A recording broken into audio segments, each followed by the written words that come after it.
Hi, in front of me is LG K62 Plus, and today I would like to show you how you can download and apply Apple Layout on this device.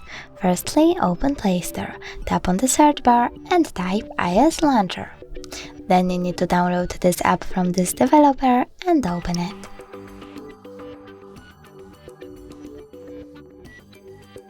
Now choose Allow and click Home button. Select iOS Launcher by clicking on it, tap on Always and choose Got it. As you can see, iOS Launcher was applied successfully on my Android device. Thanks so much for watching. If you enjoyed this video, don't forget to leave a like, comment and subscribe. Bye!